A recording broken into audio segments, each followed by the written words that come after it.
rehabilitation of victims of acid attacks in India.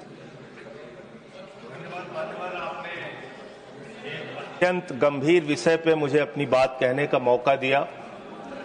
मान्यवर, आज इस सदन में मैं सदन के सदस्यों से और आपसे प्रार्थना करने के लिए खड़ा हुआ हूं, उन एसिड विक्टिम्स की तरफ से जो जिंदगी में हर दिन मरती हैं। मान्यवर, वो एसिड विक्टिम्स जिनके बारे में एनसीआरबी का डेटा है, वर्ष 2014 से लगभग हर साल 200 महिलाओं के ऊपर एसिड विक्टिम्स की वो शिकार होती हैं।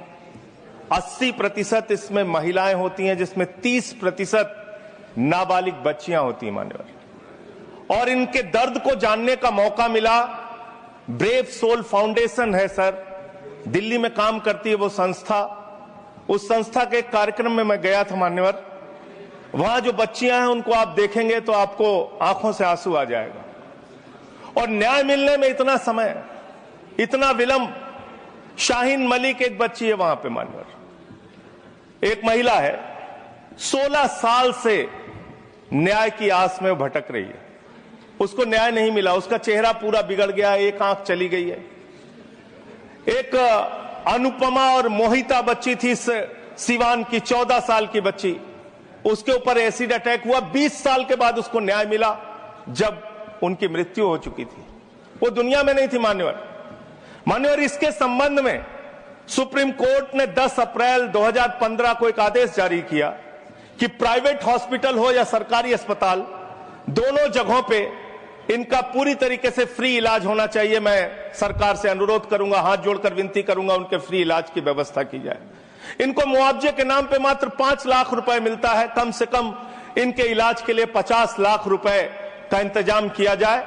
मान्यवर, आप हैरान होंगे, 45 सर्जरी दीपमाला नाम की बच्ची की हुई, 44 बार सर्जरी शाहीन मलिक की हुई। वो रीमा 7 साल से न्याय के लिए भटक रही, नीरजा 15 साल से न्याय के लिए भटक रही हैं।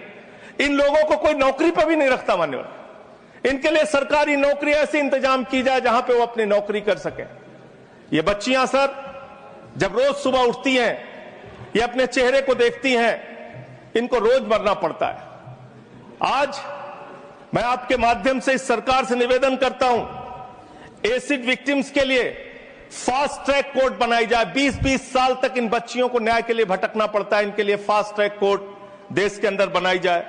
जो सीएसआर फंड है, उस सीएसआर फंड को निर्धारित किया जाए इन बच्चियों के कल्याण के लिए, उनके रोजगार के लिए, उनके इलाज के लिए।